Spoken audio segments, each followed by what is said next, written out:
दोस्तों, अगर लड़कों को रात के किसी भी टाइम अगर किसी लड़की का कॉल आ गया तो वो कुछ नहीं सोचेंगे, सीधा निकल पड़ेंगे। दोस्तों, आपको लग रहा होगा कि आज मैं ऐसी बातें क्यों कर रहा हूँ, क्योंकि आज की जो कहानी है वो थोड़ी डरावनी और रियल कहानी है। तो चलिए शुरू करते हैं डरावनी कहानी का एपिसोड 2। दोस्तों, कहानी शुरू होती है रात के समय की, जब राहुल के फोन पे एक कॉल आती है। और वो कॉल किसी और की नहीं बल्कि राहुल की गर्लफ्रेंड रितु का था।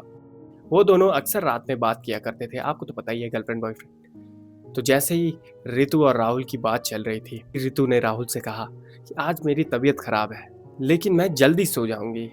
इतना ही कहने के बाद रितु भी सोने चली गई। तो पता नहीं उसके बाद राहुल को क्या चुल मची। उसने ठान लिया कि वो रात को रितु से मिलने जाएगा और सुबह तक ये वापस आ जाएगा।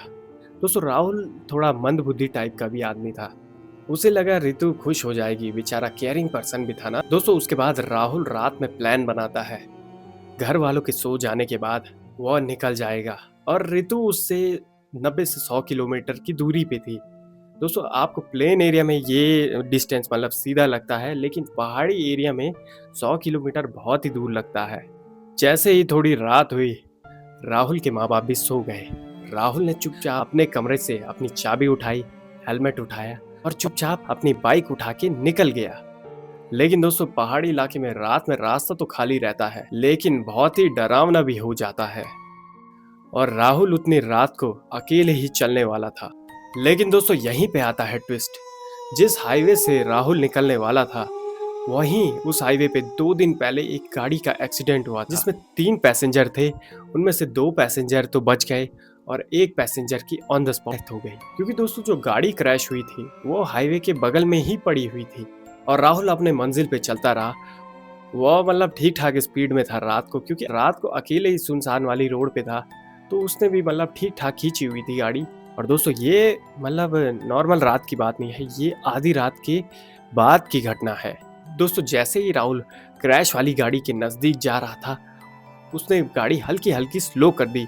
क्योंकि दोस्तों, उसने देखा कि जहाँ पे गाड़ी क्रैश हुई है वहीं पे नीचे कोई सफ़ेद साया टाइप का लेटा हुआ है।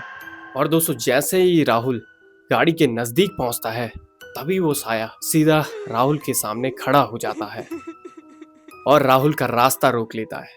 और दोस्तों, वो परछाई कोई नॉर्मल परछाई नहीं थी। जैसे ही वो राहुल के सामने खड़ा हुआ, वो बहुत ही लंबा हो गया। राहुल बहुत घबरा गया और वो खतरनाक ही डर गया। राहुल ने जैसे ही उस नज़ारे को देखा, राहुल कुछ समझ ही नहीं पाया। ना वो पीछे जा सकता था ना वो आगे। मतलब उसे बहुत टाइम लगा वहां पे। वो सफेद साया हिला ही नहीं। से राहुल ने अपने अंदर हिम्मत जुटाई और फिर उसने साय से ही बात करना शुरू कर दिया। दोस्तों, राहुल ने साय से कहा कि मुझे आप यहाँ से जाने दीजिए, मेरा कोई इंतज़ार कर रहा है हॉस्पिटल में, मुझे किसी की मदद करने जाना है। जब राहुल उस परछाई से बात कर रहा था तो वहाँ का वातावरण ऐसा था, मतलब राहुल को बहुत ही ठंड लगना शुरू हो गई थी। जैसे ही उसने अपनी पलकें झपकाई, साया वहाँ से गायब हो चुका था। दोस्तों, राहुल ने जैसे तैसे अपनी बाइक स्टार्ट की और सीधा निकल गया रितु के पास। जो उसके बीच का टाइम था, उसको कुछ पता ही नहीं चला वो कब रितु के पास पहुंच गया, जबकि उसका 45 मिनट्स का रास्ता अभी बचा हुआ था। तब रितु देखती है कि राहुल की हालत बहुत ही खराब थी। वो बहुत ही घबराया हुआ था, मतलब उसको बहुत खतरनाक ही शौक लगा था। राहुल ने रितु को सारी बात बताई। उसके तुरंत बाद राहुल सीधा बेहोश हो गया। और दोस्तों, उस दिन के बाद राहुल की तबीयत बहुत खराब होने लगी। बाद में राहुल के घर वालों को भी पता चल गया कि राहुल की तबीयत कैसे खराब हुई, क्योंकि उसने अपने घर वालों को सब सच बता दिया था। तो घर वालों ने पूजा पाठ किया, तो उसके बाद राहुल धीरे धीरे ठीक हो गया था। दोस्तों, क्या आपको भी लगता है कि राहुल को उस भूत ने क्यों छोड़ा होगा? दोस्तों, जब बाद में राहुल ने अपनी कहानी सबको बताई तो सभी शॉक हो गए थे कि अगर बाई चांस वो भूत हटता नहीं तो उस दिन वो राहुल को अपने साथ ही उड़ा ले जाता। वो तो दोस्तों, राहुल भाई की किस्मत बहुत अच्छी थी कि वो बच गए। और दोस्तों, जहाँ पे राहुल के साथ ये घटना हुई, वहाँ पे 2 दिन पहले ही एक्सीडेंट हुआ था, जिसमें एक आदमी तो ऑन द स्पॉट हो गया था। दोस्तों, आप ही बताइए, क्या आपकी गर्लफ्रेंड अगर रात को आपको कॉल करके बुलाए तो क्या आप जाओगे?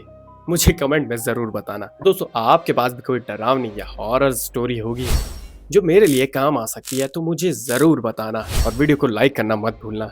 मिलता है कोई नई डरावनी एपिसोड के साथ। एक सेकंड ना। हेलो। हाँ राहुल भाई। हाँ हाँ, आप ही की कहानी है। हाँ, क्या बहन के क्या?